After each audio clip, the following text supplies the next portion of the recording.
RTS Info, Didier Duployer. Les restaurants et les bars neuchâtelois pourront bien rouvrir leurs portes après-demain jeudi. Le Conseil d'État l'a confirmé ce matin et dans un souci d'harmonisation, dit-il, il a largement repris le modèle jurassien. Concrètement, dès 18h30, les boissons ne pourront être servies qu'avec un repas.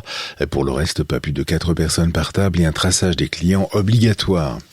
Un décret italien suspend le trafic ferroviaire entre la Suisse et l'Italie à partir de ce jeudi et pour une durée indéterminée. Un décret pris en lien avec la politique sanitaire suisse face à la pandémie. Concrètement, les trains grandes lignes rouleront donc jusqu'à la frontière. Le trafic régional entre Brigue et Domodossola, lui, n'est pas touché. Le service régional Thilo entre le Tessin et la Lombardie, en revanche, est concerné, précisent encore les CFF. Et le mot de l'année en Suisse romande, c'est Coronagraben, à en croire le département de linguistique de la Haute École zurichoise des sciences appliquées.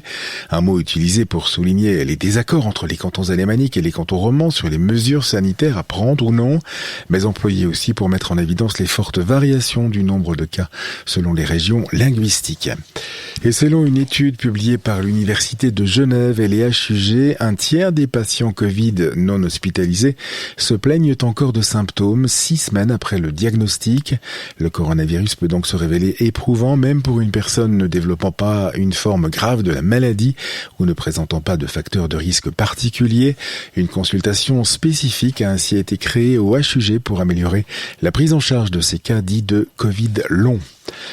La publicité pour les cigarettes devrait aussi être autorisée dans les journaux et sur les sites internet ne s'adressant pas directement aux mineurs. Le national s'est montré ce matin moins restrictif que le Conseil des États sur les interdictions de promotion du tabac. Actuellement, la publicité pour le tabac n'est interdite qu'à la radio et à la télévision.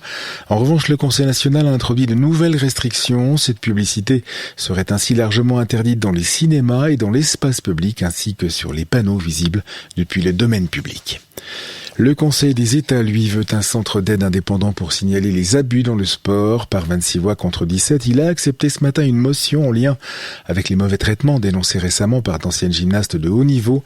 Ce centre, auprès duquel les athlètes pourraient donc signaler des abus, devrait recueillir les cas de violences physiques, psychiques ou sexuelles, de mobbing également, ou d'abus de pouvoir. Et si les négociations sur les futures relations entre l'Union européenne et la Grande-Bretagne se poursuivaient au-delà du 31 décembre, la Commission européenne en tout cas l'envisage, alors que les négociateurs britanniques et européens ne sont toujours pas parvenus à un accord en raison notamment de divergences persistantes sur la pêche, les règles d'une concurrence équitable et les mécanismes de résolution des litiges. Mais un porte-parole du Premier ministre britannique a réaffirmé, lui, que Londres n'envisageait pas de négocier au-delà du 31 décembre, qui marque donc la fin de la période de transition avant un Brexit pleinement effectif.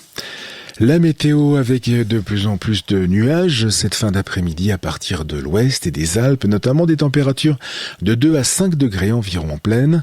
Demain sera très nuageux avec de faibles précipitations plus fréquentes le long des préalpes. Il faut ainsi s'attendre à 2 à 8 cm de neige au-dessus de 600 à 700 mètres. Analysez l'actualité sur rtsinfo.ch.